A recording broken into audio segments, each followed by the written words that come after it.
there, it is Jo from Minerva, and today I am here with our next Fabric Masterclass video where we go through 70 of Minerva's most popular base cloths and we look at how to sew them, what the drape of the fabric is like, and a little bit of maker inspiration. This series is linked to our fabric guide, so if you go and take a look at this on our website and also on our YouTube channel, you will see that this book will give you lots and lots and lots of knowledge about cloths. It's not a project book, it's a book that will give you lots of information about fabrics, how they behave, what they might be used for. And with crepe fabric, knowing what fibre content is included in the one that you're looking at is absolutely key to choosing the correct pattern. This is particularly pertinent with crepe because crepe is actually the word for a textured rippled surface fabric, but the fibre content could be all kinds of things. So this is a really diverse and versatile fabric. In the final chapter of the book, there is an alphabetical order section showing 70 of our most popular base cloths. And in that double page spread, you will find out the difficulty rating. So today we're looking at a difficulty rating of 3 out of 5. Obviously, as I've just mentioned, the fibre content of crepes can vary wildly. And here is information about characteristics. You'll get some information about the weight, the opacity, the drape. That will all give you a clue as to what project to pick. There's a huge range of crepe fabrics on our website, so you'll see prints and plain fabrics, and you'll also see that variation in fibre content. So you'll see sheer ones, winter weight ones with wool, polyester ones, budget ones. There's absolutely loads to go and check out. I'm going to give you today some information about a needle and some sewing tips. You'll get 70 little swatch pieces to put into your book like a sticker book so that you can feel the fabrics. You can also compare the weight of this fabric, so it's got the weight per GSM, and that will help you to decide whether the fabric is thick enough for your project or if you want something more sheer and finer. So let's crack on. Let's have a look at some of the things that people are making with crepe.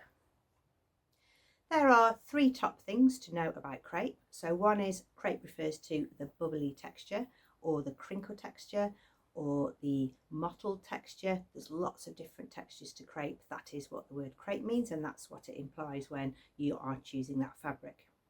The second thing you need to know is the fibre content, because that will tell you how sheer the fabric is, how warm the fabric is, what the fabric is made of and how you're going to wash it. And the third thing you need to know about crepe is it's really bought and purchased for its drape.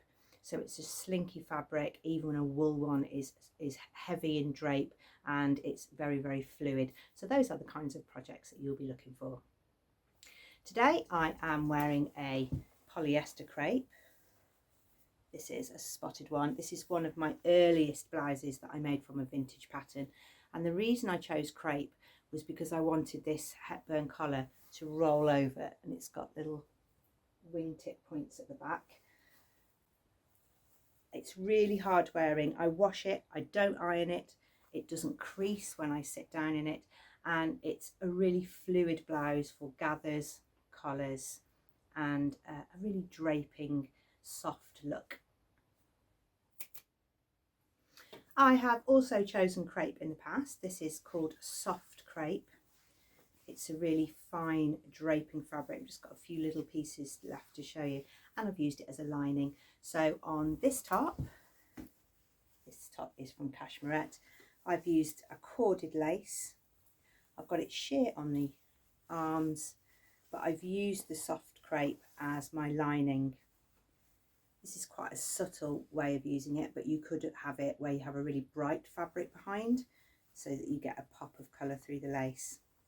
It's really soft against my skin, sort of got a peach skin feel about it, and it's not noisy, because sometimes a sort of lower budget lining can sound a little bit noisy. So this soft crepe doesn't snag any of the lace, and it makes the overall look really, really smooth.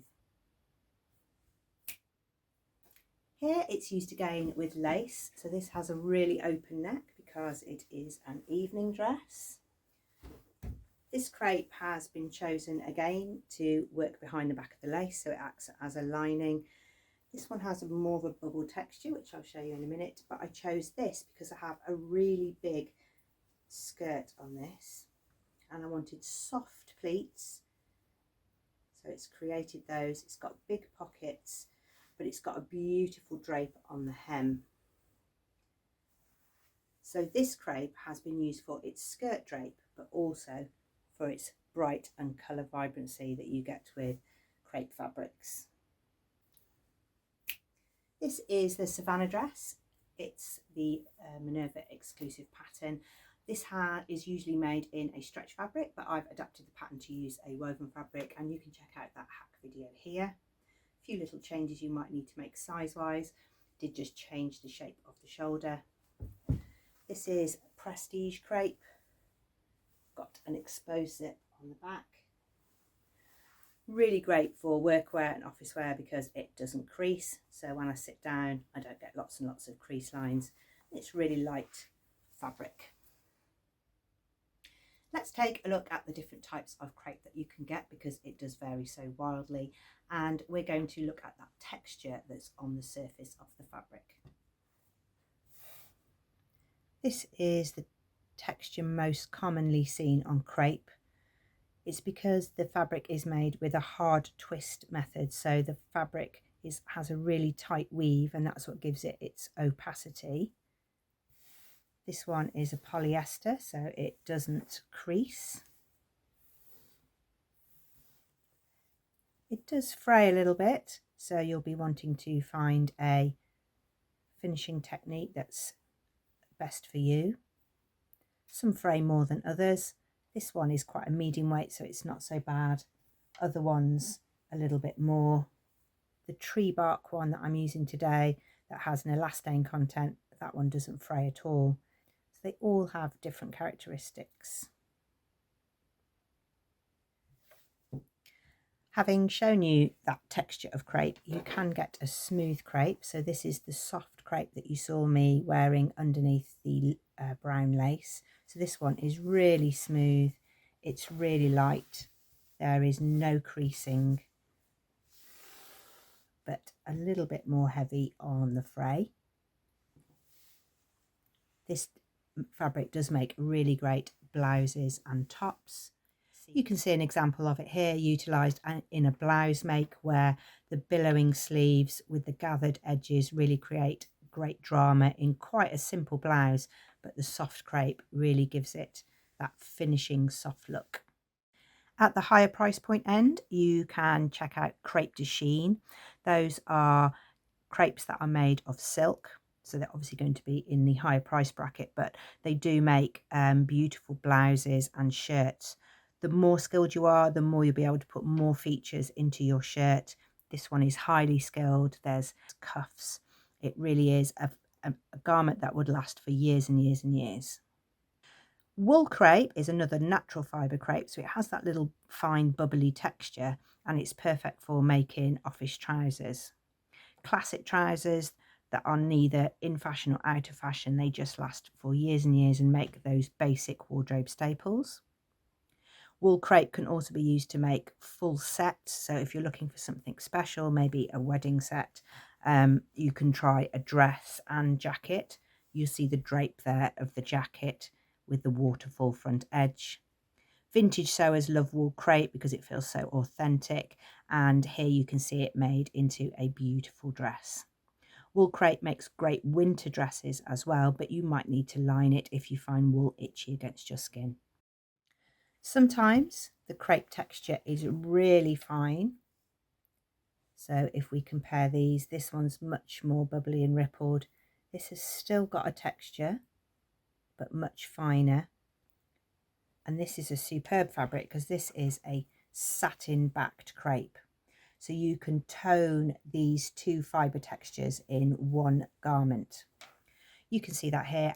Annette has made a really beautiful evening dress, and she has switched the fabric around. So she's got a satiny piece around her waist going down one leg, but then she has the crepe bit at the top around the arms and the bust area. You can also use two-tone crepe like this with the 2 different textures for adding different features. So on this dress here, the satin has been used to highlight those little ruffle features. I think this is a really great value fabric because you can use it in lots of different ways. You can, if you wish, just use it on the satin side or the crepe side, or mix and match the two. If you're looking for something heavier, so you like the look of the wool crepe but you want something that's not quite as expensive as wool crepe, you can look for triple crepe. It's a little bit spongier and thicker, it's got a heavy drape, and it's great again for wide leg trousers, or in this case a circle skirt. So this circle skirt has lots of weight and drama around the hem. If you love all the look of linen but not all the creasing, then you can get a linen look crepe. So you get the texture of linen, but it's 100% polyester, so you don't get any of the creasing. It looks great in a jumpsuit, especially if you want to wear that kind of style sitting down a lot. You won't get any of the wrinkles around your hips and under your arms. Because I'm encouraging you to look at the fibre content of crepes, then you can find stretch crepes. Here you'll be looking out for the elastane content. The higher the percentage, the stretchier the fabric. It does make it, again, great for jumpsuits, any kind of dresses that are more fitted, so a sort of wiggle dress style, or a fitted bodice with a fuller skirt. With a stretch crepe, it's great because you get the stretch component for any fitted parts, but you also get the drape component for any looser fitting parts. Moroccan crepe has a really subtle texture. It's quite smooth, so it's not as bubbly as the other ones, but because of that drape, it's really great for anything with a cowl neck or anything cut on the bias. So crepe fabrics are good for making bias cut skirts and slip dresses. I went all out on texture today, and I've chosen a tree bark crepe. So this texture is slightly different. It's not bubbly as such. The texture runs along the selvage of the fabric. It's got beautiful drape. It's light, but it feels quite spongy. You've got those the tree bark layers give it a little bit more of an insulating layer. And there's a fantastic maker inspiration that I've spotted on our website, which is this tree bark fabric used in both planes. So some of the dress is cut on the straight grain, and across the shoulder a cross grain. You can play around with that texture, going down the grain where it's not so stretchy, and across the grain where it's really stretchy. I'm going to cut out my trousers, but I'm going to make sure that I get that cross grain across my hips and my waist, so that when they are made, my trousers are comfortable for sitting down. There'll be no ironing required with these trousers, so it makes them the perfect holiday trousers. The pattern is really easy to make. It's New Look 6271, and I'm making the elasticated waist wide leg version that's in the photograph on the packet image. I can show you some of the sewing tips for crepe, but obviously depending on what kind of crepe you get, you will have to switch out some of your techniques. So I'll be referring you to other videos, because if your fabric's really light and like a georgette, then you'll need some of the sheer sewing techniques. If you've got a thicker drapier fabric, then you will find it a little bit easier because the fabric will be more opaque.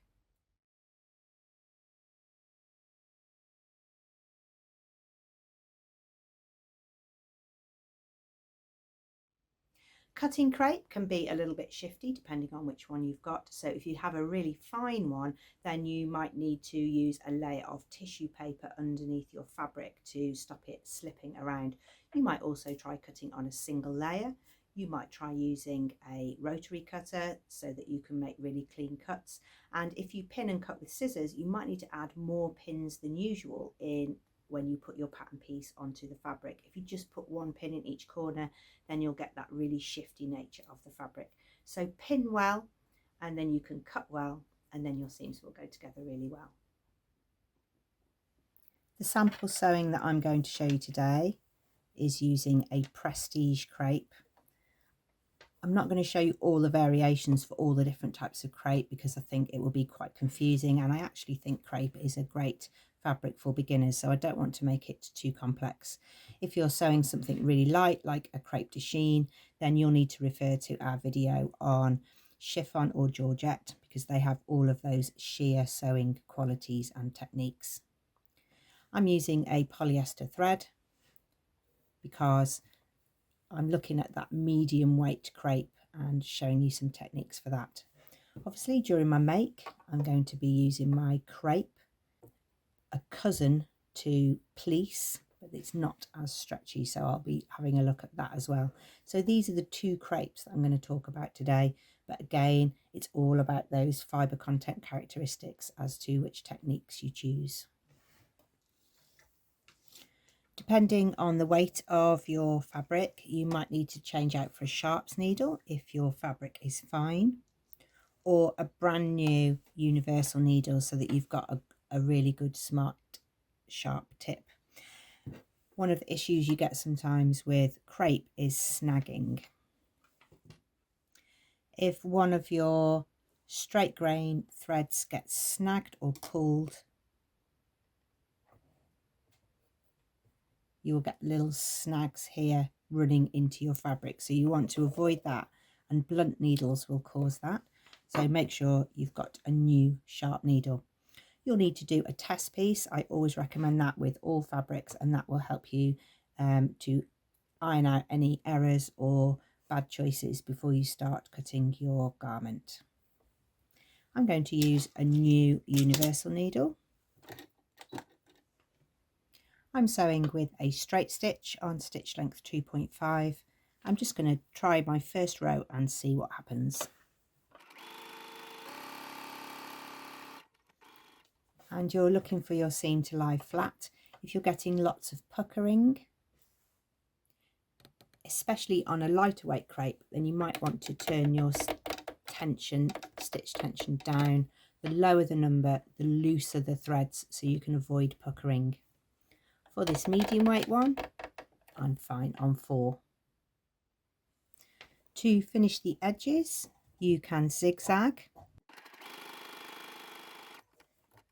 This will stop your fabric fraying.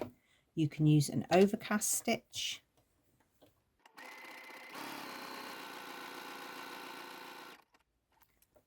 If you've got a particularly fraying fabric, this is a little bit stronger than a zigzag because you get the straight line in the main line of stitching and then those little points.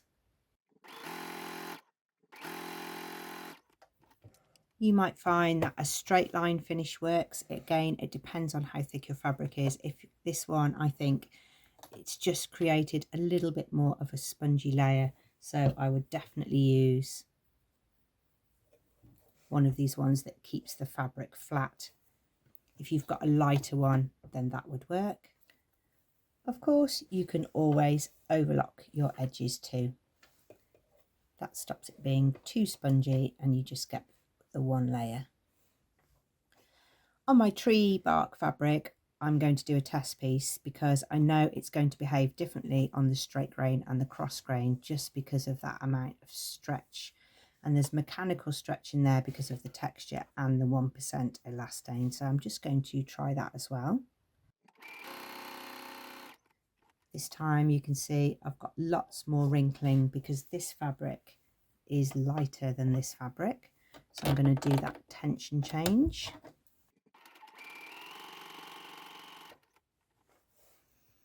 And I've also changed my stitch length up to 3. This one is much better. The textures blend into the seam line and this is not rippled like it was before. I've also got to check on the cross grain because that's different to the length grain in this case. Got a little bit of stretching there because it was like this when it went through the foot and then it's relaxed back. So this will give me wavy seams.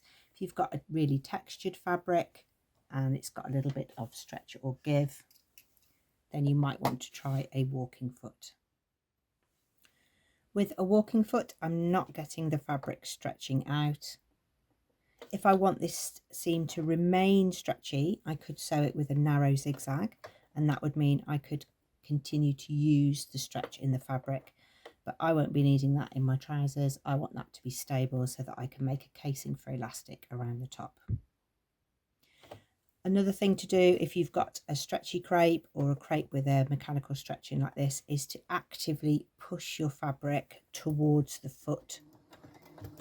If I pull it away, if I'm pulling it away, even if I think I'm keeping it flat, I'm actually stretching it out. So here it's flat, and as I started to stretch it, I've got a little hump just starting to appear here because this is stretched out. And this has had all of those little ripples and pieces pushed towards the foot. So that's how you sew with a couple of different crepes, but again, it's going to very much depend on which crepe you've got. If you're finding you've got a really lightweight crepe, like a Georgette, then you might want to try out French seaming, so that because of the sheer nature of the fabric, then your seams will look neat through the fabric. You can check that video out here. That will help you to make sure that you keep the same seam allowances. When pinning crepe, you need to use really sharp pins because that avoids the snags that will shoot across. I'm using a lace pin here, or a silk pin. They're really sharp and they're really fine. If you test on a piece first and you find that you are getting a bit of snagging with your pins, then don't pin like this. Pin closer to the seam allowance so that any holes will be made within the seam allowance. Because I've got such a high texture fabric today, then I'm fine to pin like this and I'm not getting any snags. Let's take a look at pressing crepe. You will definitely need to use a cooler iron than if you have your iron normally on a hot setting. I would always recommend pressing your seams as you go for any sewing project, but more so with crepe, because you just want to take any of that rippling or any slight puckering out. I'm pressing from the wrong side and my iron is turned down to between synthetic and wool. Again, this is going to very much depend on your fibre content. If you've got wool, then you'll be wanting to use the wool setting. If you've got a fine polyester like a Georgette, then you'll definitely be wanting a synthetic setting. Because of the texture of the fabric, I've got a very heavily textured one, then you might want to press from the right side with a press cloth. You can apply steam, but you can change a seam that was quite puckered or ripply into something really smooth. If you have a soft crepe, so this is the one that was in my lace top, and you're finding it tricky to handle because it's so slippy and soft,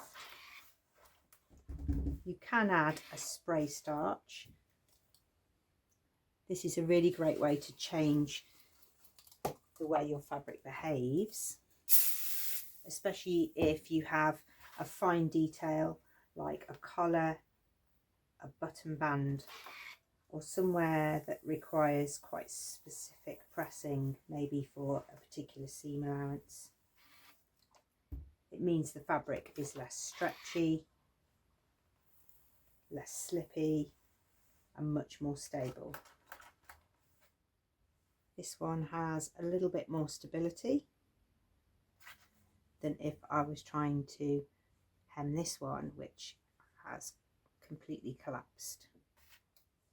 So spray starch might be useful for particular details or for helping you out on a hem. Crepe fabric is very wrinkle resistant, but if you've had your fabric folded for a long time, then you can apply some steam.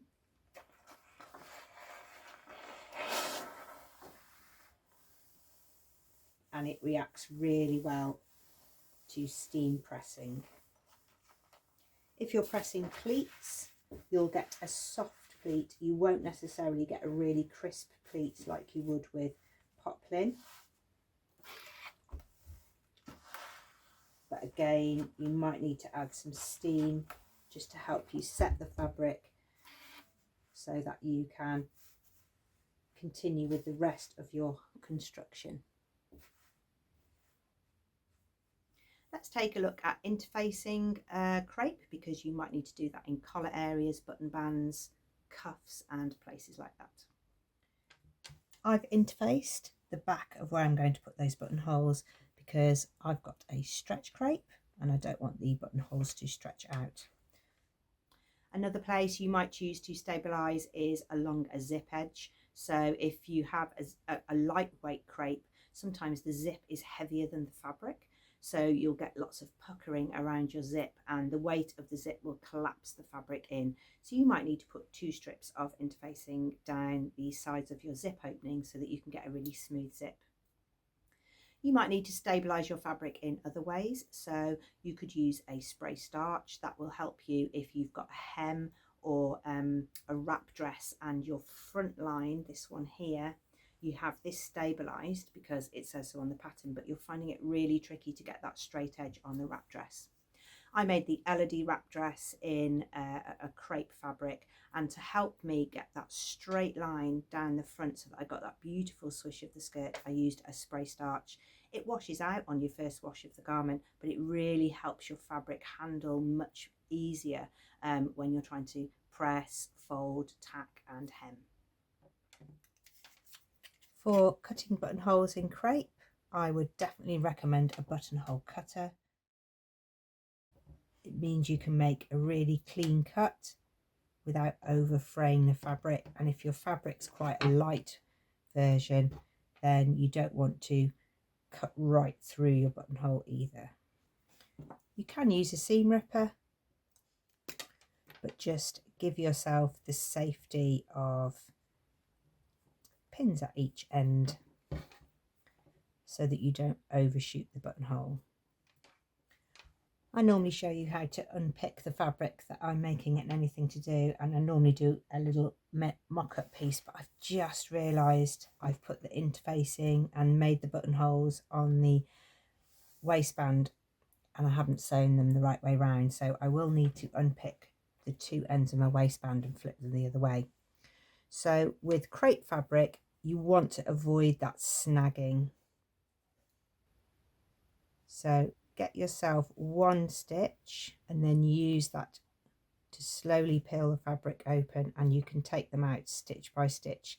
If you start trying to use the seam ripper, because the fabric is so light, then you run the real danger of ripping your fabric. So just take them out a few stitches at a time. It doesn't damage the fabric, and because you've got that extra bit of texture, you're fine to unpick. Okay, I'm back on track and I can apply the waistband to my trousers, and this is where I definitely want to use my walking foot because my stretch fabric has that mechanical and elastane stretch in the width, so I don't want to put this on my trousers and have a ripply waistband. Other crepes might not be quite so stretchy on the stretch grain. That's the soft crepe that hasn't got any. And this is the Prestige crepe, which has a lovely little bit of give if you're making a jacket or something, but nothing that would be too tricky to sew.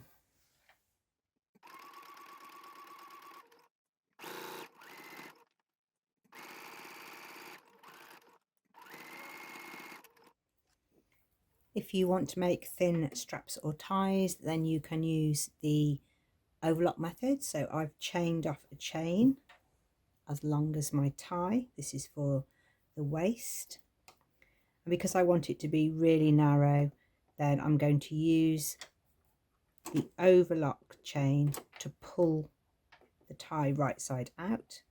So I'm going to run the chain down the center of the tie, fold it in half, keep it in my fingers over at this fold edge and sew.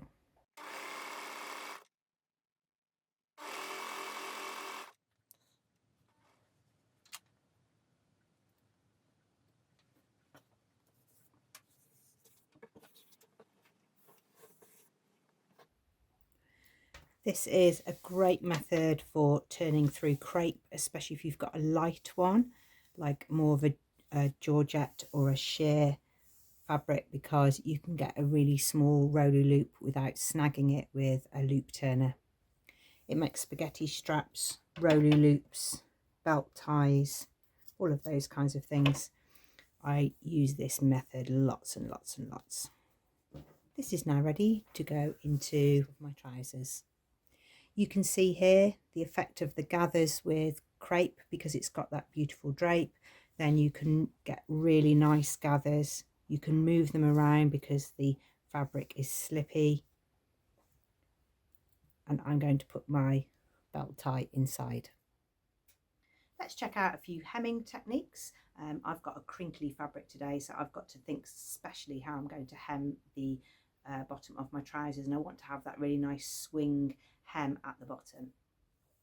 You've got lots of different options here, of course, because all of these crepe fabrics are so varied. But this is the leg of my wide leg trousers, and because it's this stretchy fabric, I've sort of stolen one of my stretch hem techniques. So I've used a hemming web. It's a really fine interfacing. It's sticky on both sides, and when you put it between the two layers, it sticks down the hem. I can now top stitch this hem. It's stabilized. It's not as stretchy as this bit here, so I won't be stretching out the hem and getting a wavy seam. Hemming web is a good way to work with crepe because you can get a nice crisp edge and stop that edge being a bouncy fold. You can hand stitch the hem, so you can see those tiny little pick stitches there. This hem has been overlocked and then hand turned up once. This gives the hem a real heavy finish, and it was on the big skirt of the lace dress at the beginning, so it really weighs down the hem and matches the rest of the fabric in the dress and the overall feel. If you've got a finer crepe, you can just use a double pressed hem. If you use a hot hemmer, you'll be able to make sure that your distance is accurate. You can use a touch of that spray starch that I showed you before, but really you'll be choosing your hemming technique based on the type of crepe that you've got. So this is a soft polyester crepe, this is a medium weight polyester crepe, and this is a stretch textured polyester crepe. If you check out our video, Best Ways to Hem, that will help you to make a decision. You could also take a look at any specific hemming video. If you put hem into our YouTube channel in the search, all our hemming videos will come up, and you can find the best hem technique for either the garment that you're making or the type of crepe that you're working with. Okay, these are the trousers. Absolutely so comfortable with that extra bit of stretching. Not all crepe is as stretchy as this, but you could definitely use the Prestige crepe for these trousers, any of the soft weight fabrics. They're 100% polyester. They have that bark cloth finish. They are so comfortable for sitting in. There's not too much pooling at the front. They've got an elastic waistband and that little string tie that I made. They've got a wide leg, but you can see the drape of them means that wide leg trousers are a really good choice for a crepe fabric. This is the Minerva fabric guide. You can go and check this out on our YouTube channel, where you'll see both Vicky and me take a little walkthrough of the guide for you. There's lots of extra information there, but a quick look for you now. The folder starts with some information about how fabrics are made, how the fibres are put together, how knit fabrics and woven fabrics compare and how they're different. You'll find information about pieces of fabric, the selvage, where the bias is, how to treat your fabric with washing. The next chapter in the book is all about fabric fibres. So if you understand some of the background information about the fibres that make up the content of your fabric, you will find out if your fabric will drape, if it's structured, if it's breathable, if it's fine, if it's synthetic, natural, how it's made. some of the processes. And if you know all of this background information, then you'll be able to head to the alphabetical order section, the final chapter of the book, and start choosing and comparing fabric, not based on the print or the colour it is, but actually what that fabric is going to do for you.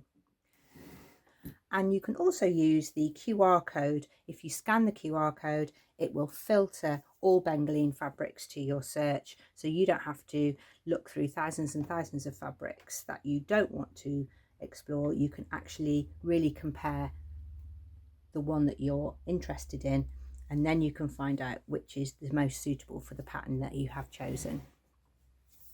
There are 70 of our most popular base cloths in the folder. There are others, but we've looked at the ones that we think people will most likely use in garment sewing. So that's the Minerva fabric guide. Thank you very much for watching. I hope that opening up the world of crepe will give you lots and lots of options. You've got that wide diversity of fabric fibre content, and that will really affect the price of the fabric per metre. If you've got natural fibres, they will tend to be in a higher price point, and the polyester and the synthetic ones will be in a lower budget friendly price point. But if you pick the right pattern for the fabric that you get, then you will get the most amazing drapey fluid garment. Do of course take a look at what other people have been making. So if you see a fabric that you like online and you like a look of the little swatch, then scroll down and see what other people have been making, because it gives you loads and loads of clues as to how the fabric looks on different body shapes, what type of styles are working well with the crepe, and sometimes what type of styles aren't working with the crepe. People are really honest, and they're there to inspire and help other makers in the sewing community. We would love to see anything that you have made, so do make an account over at Minerva, share your makes there. You can put up a little photograph, a description, and show us what you've been up to. Of course, we're only on C for crepe, so there's plenty more of this Fabric Masterclass series to come. So